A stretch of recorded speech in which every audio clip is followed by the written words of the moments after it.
જેવો જમાનો છે આમ જોઈએ તો, એટલે મારે એ વાતો કરવા આવ્યો છું. હા, બધી ગમે એવી જ વાતો હું કરીશ એવું બહુ ન નક્કી કરતા.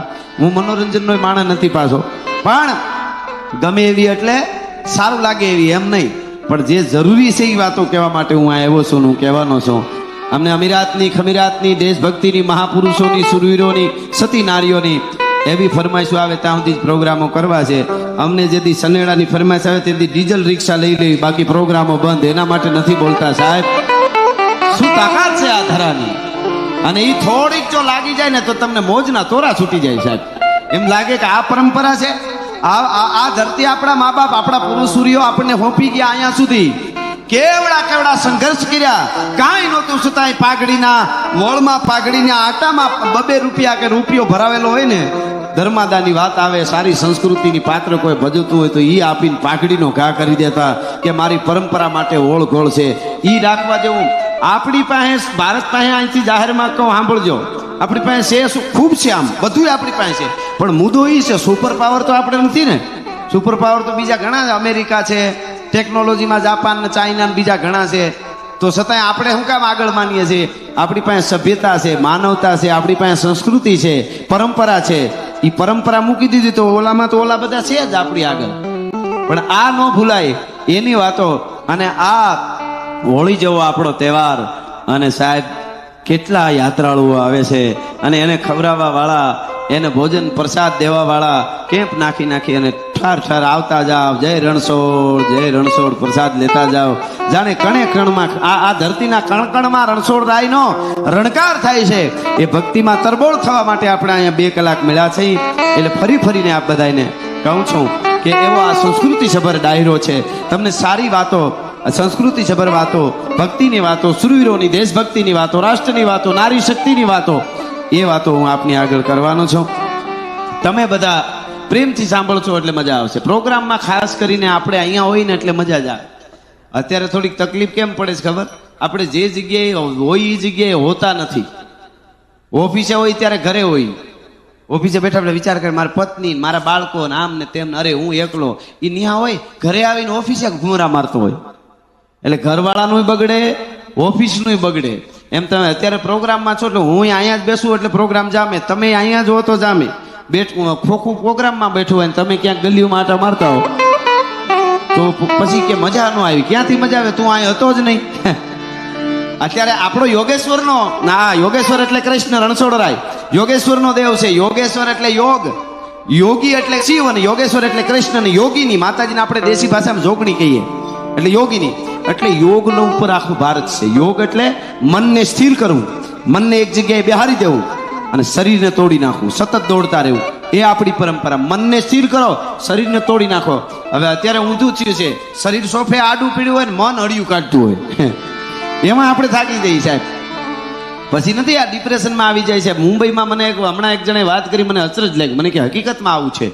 મુંબઈમાં રોવાના ક્લાસ ખુલ્યા છે, રોવાના. હામાં પૈસા ભરીને 2 કલાક જવાનું, અંદર ઊભા બધા એક હારે રોવરાવે બધા. શું કામે? ડિપ્રેશન હોય ને એટલે રોવાનું. 2 કલાક ગધેડા જેમ ભોંકે એમ. અરે મેં કીધું કઠણાઈ કહેવાય, નાકમાં હેડા નીકળી જાય નો. મેં કીધું ન્યા 2 કલાક રોવા માટે જાઓ જનાવરની જેમ, એના કરતા અમારા ડાકોરના ઠાકોરની ધજા સામું જોઈને એક આહુડું પાડી દેજો. જિંદગીમાં રોવું નહીં પડે. ભલા માણસ કોઈ દી આહુડું નહીં પાડે.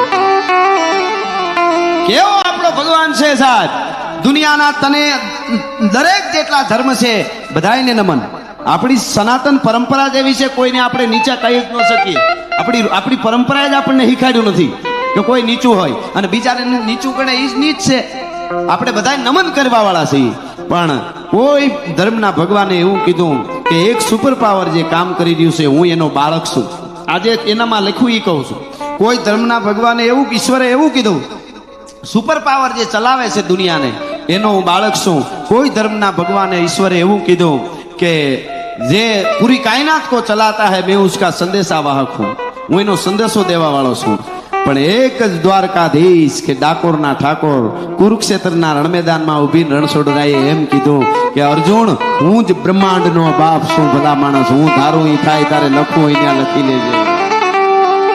11મી અધ્યાય દિવ્ય ચક્ષુદે દિખાયો રૂપ કેતે શીશ નેત્ર પાઈ કેતે ભુજ ધારી હે અને સૂર્ય ચંદ્ર અગ્નિ જैसे શસ્ત્ર और ભૂષણ હે દાતન કી રેખ બીચ મરી શેન સારી. એટલે કહેવાનો અર્થ મારો ઈ છે કે એવા રણછોડ રાયના સાનિધ્યમાં આવો સરસ ઉત્સવ ઉજવાનો છે અને ભાવ અને ભક્તિનો ભાતું લઈ અને આપણે બધા આવ્યા છીએ. એટલે સારી વાતો, લોક સાહિત્યની વાતો. લોક સાહિત્ય એટલે શું? બે નાના નાના દાખલા આપીને દુહાસનથી મારે શરૂઆત કરવી છે. લોક સાહિત્ય એટલે અભણ બોલે ને ભણેલા સાંભળે ને મેઘાણી કે એને લોક સાહિત્ય કહેવાય. ગામડું બોલે ને શેર સાંભળે એને લોક સાહિત્ય કહેવાય.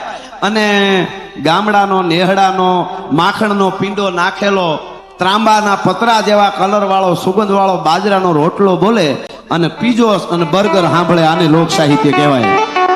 આને લોક સાહિત્ય કહેવાય. એ લોક સંસ્કૃતિની વાતો આપણે કહેવા માટે હમણાં ભાઈ સરસ યાદ કરાવતા હતા ખારવાના ગીતોની. લોક સાહિત્ય એટલે હું એક દાખલો આપીને શરૂઆત કરું કે શું અહીંયા સાંભળું. માનવતાથી મોટું તો દુનિયામાં કાંઈ છે જ નહીં. આપણે બધું જોઈએ પણ માણસ જોઈએ કે નહીં? અત્યારે કોઈ પણ માણસ આમાંથી હોય, આપણે બધા એમાં આવી. કોઈને એમ કહી દે કે આખું ગુજરાત તારું, બધા બીજા ભારત આખામાં નથી જતો, હું ખાલી ગુજરાતની વાત કરું. હલો ગુજરાતે નહીં, આખું ડાકોર તારું.